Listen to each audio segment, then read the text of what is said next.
இந்த வீடியோவில் என்ன பார்க்க போகிறோன்னா முக்கியமான செய்தியை தான் பார்க்க போகிறேன். இந்த சேனலுக்கு நீங்கள் புதிய பார்வையாளராக இருந்தால் சப்ஸ்கிரைப் பண்ணிக்கோங்க, கூடவே ஒரு லைக் பண்ணிடுங்க. அப்போ தான் நாங்கள் போடுற வீடியோ உங்களுக்கு சேரும்.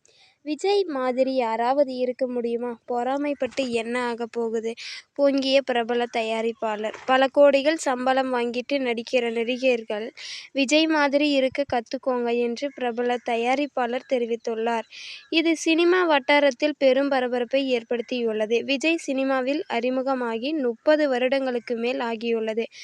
அவர் மீது வாரிசு நடிகர் என்ற பிம்பம் இருந்தாலும் அவரது முதல் படத்திலிருந்து இன்றைக்கும் உச்ச இடத்திற்கு வர அவர் பல்வேறு சோதனைகள் கடந்துதான் சாதனைகளாக மாற்ற முடிந்திருக்கிறது.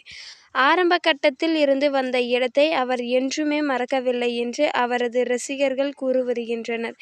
இத்தனை ஆண்டுகள் சினிமாவில் விஜய் இருந்து வந்தாலும் அவர் மீது இதுவரை எந்த தயாரிப்பாளரும் விநியோகஸ்தர்களும் குறை கூறியதில்லை. அவர் எந்த படத்தின்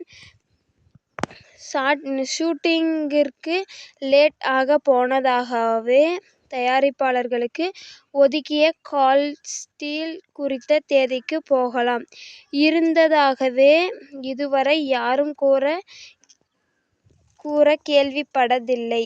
அவரது அப்பாவின் இயக்கத்தில் நடித்து வந்தபோது தனக்கு தனி ரூம் வேண்டும் என கேட்டதற்கு எஸ்.ஏ.சி அவரை கன்னத்தில் அடித்ததாக பிரபலம் ஒருவர் கூறியிருக்கிறார். அப்படி ஆரம்பத்தில் கஷ்டப்பட்டு இப்போது இந்த இடத்திற்கு வந்த பின்னும் அவர் மீது யாரும் குறை கூறுவதில்லை. அதற்கு அவர் தயாரிப்பாளர்களிடம் நடந்து கொள்ளும் விதம், அவர் நடிக்கும் படங்களுக்கு மக்களின் உள்ள கிரேஸ் மற்றும் வசூல்தான் காரணம். இந்த நிலையில் விஜய் மாதிரி மற்ற நடிகர்கள் இருக்க கற்றுக்கொள்ள வேண்டும் என்று பிரபல தயாரிப்பாளர் தனஞ்செயன் கூறியுள்ளார். இதுகுறித்து அவர் தெரிவித்துள்ளதாவது, ஒரு படத்தில் நடிகருக்கு சம்பளம் கொடுத்து அவர் ஷூட்டிங் வர ஏற்பாடு செய்து கொடுப்பது இதுதான் எனது பொறுப்பு. இதை மீறி ஒரு தேதி கொடுத்தால் வராமல் இருப்பது, டப்பிங் போனது வருவதில்லை, ஷூட்டிங் கேன்சல் செய்வது, தொடர்ந்து ஷூட்டிங் கேன்சல் செய்வது, கேட்டால் உடல் நிலை சரியில்லை என்பது இது மாதிரி காரணங்களை சொல்லி ஒரு புரோடியூசரை பாதிக்கின்றன விஷயங்கள்.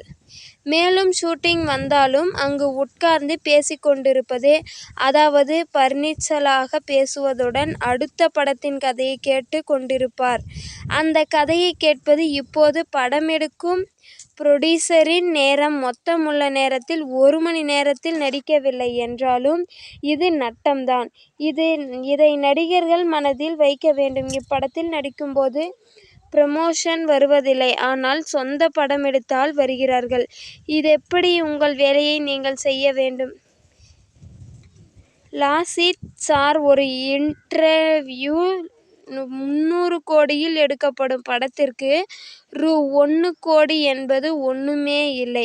ஆனால் லைவ் படத்தின் போது ஒரு பாடல் காட்சிக்கு 7 நாட்கள் ஆகும் என்ற நிலையில் விஜய் சார் டான்ஸ் மாஸ்டரை தினேஷை அழைத்து ஒரு நாளை குறித்தால் புரோடியூசருக்கு 1 கோடி ரூபாய் குறையும். பிரதர், நான் எக்ஸ்ட்ராவாக கால்ஷீட் கொடுக்கிறேன். மாலை 6 மணிக்கு முடியும் ஷூட்டிங்கை, நேரமானால் பரவாயில்லை முடித்து கொடுக்கிறேன் என்று கூறியிருக்கிறார். அதுபோல் காலையில் 7 மணிக்கு ஷூட்டிங் என்றால் 6:30 மணிக்கு விஜய் வந்துவிடுவார் என்பதால் மொத்த டீமுமே அங்கே சரியாக இருக்கும். இத்தனை கோடி பட்ஜெட் படம் குறுகிய காலத்தில் முடிக்க விஜய் தான் காரணம். இது மாதிரி அனைத்து நடிகர்களும் இருக்க வேண்டும். விஜய் சார் மீது நிறைய பேருக்கு பொறாமை இருக்கும். அதையெல்லாம் தாண்டி அவர் உச்சத்திற்கு போக காரணம் அந்த ஒழுக்கம்தான். பொறாமைப்பட்டு ஒன்றும் ஆக போறதில்லை என்று தெரிவித்துள்ளார்.